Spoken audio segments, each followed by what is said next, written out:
एक चूना होता है, चूना जो पान में हम खाते हैं, ये बहुत अच्छी दवा है।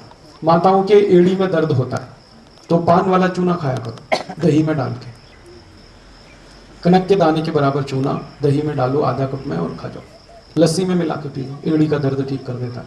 घुटनों का भी, कमर का भी, कंधे का भी दर्द ठीक करता है। स्पॉन्डिलाइटिस की बहुत खराब बीमारी है जिसकी एलोपैथी में कोई दवा नहीं, वो चूने से ठीक हो जाती है स्पॉन्डिलाइटिस। कनक के दाने के बराबर चूना दही में खाते रहो, सारी स्पॉन्डिलाइटिस ठीक करेगी। कंधों में अकड़ हो गई, जकड़ हो गई, हिलता भी नहीं, चूना खाओ, एकदम अच्छे से साफ करेगा। ये जो छोटे बच्चे हैं ना, इनकी लंबाई बढ़ानी है तो चूना खिलाओ इनको, कनक के दाने के बराबर दही में डाल के। साल भर में सबकी लंबाई बढ़ी। ये बच्चों के जिनके दिमाग कम चलते हैं, अकल जिनको कम है, बुद्धि कम है, उनको चूना खिलाओ, बहुत अच्छी अकल होती है। आप भी चूना खा सकते हैं। मुंह में ठंडा गर्म पानी अगर लगता है तो चूना खा लो, ठीक कर देगा। किसी को पीलिया हो गया, पीलिया तो चूना ही दवा है और कोई दवाई नहीं, पूरी पूरी दुनिया में नहीं है पीलिया की कोई दवा। ये जो लिव 52 है ना, ये चूने का पानी है और कुछ नहीं। चूना आता है 50 पैसे का, लिव 52 50 रुपए का। ऐसे लूट मार हो रही है आप। तो चूना खा लो, जॉन्डिस ठीक होगा। पीलिया कैसे खाएं? कनक के दाने के बराबर चूना दही में, नहीं तो लस्सी में, नहीं तो गन्ने के रस में, नहीं तो पानी में मिला के पी। किसी पुरुष के वीर में शुक्राणु बहुत कम है, आप उनको चूना खिलाओ, बहुत अच्छे से शुक्राणु बनेंगे। माताओं के शरीर में अंडे नहीं बनते, चूना खिलाओ, बहुत अच्छा है। मैंने कई ऐसे पति पत्नी देखे जिनको 10-10 साल से बच्चे नहीं थे, उनको चूना खिलाया और बच्चे हो गए। इतना आसान इलाज। प्राइमरी इनफर्टिलिटी की बेस्ट मेडिसिन है चूना। आप डॉक्टर के चक्कर में सालों साल भटकते रहना, कुछ नहीं होगा। और ये भगवान का दिया हुआ थोड़ा चूना खा लो, सब ठीक।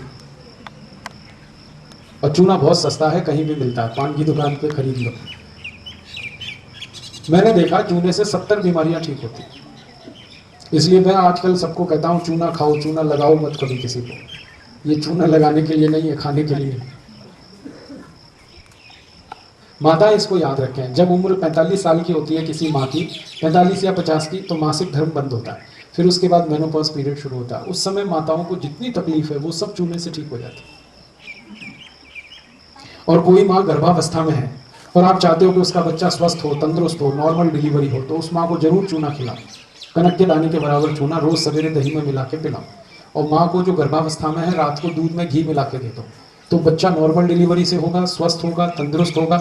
कम से कम उसका वजन 2.5-3 किलो होगा और जिंदगी में वो बच्चा जल्दी बीमार नहीं पड़ेगा।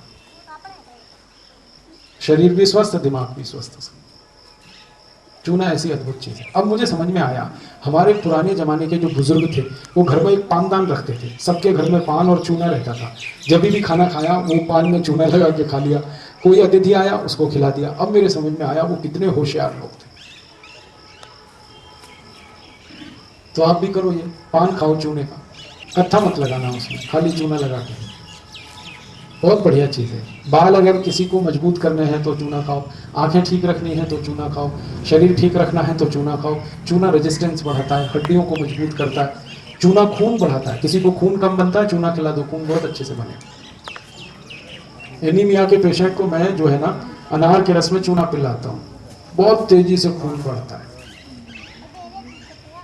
बहुत अच्छी चीज है, ये सब घर घर में है, बस आप उस पर ध्यान नहीं देते। मेरी तो यही कहने की बात है कि आप घर की दवाओं पे ध्यान दो, ये बाजार के चक्कर में क्यों फंस गए आप? भगवान ने इतनी चीजें हमको दे रखी है, इनका उपयोग करो। और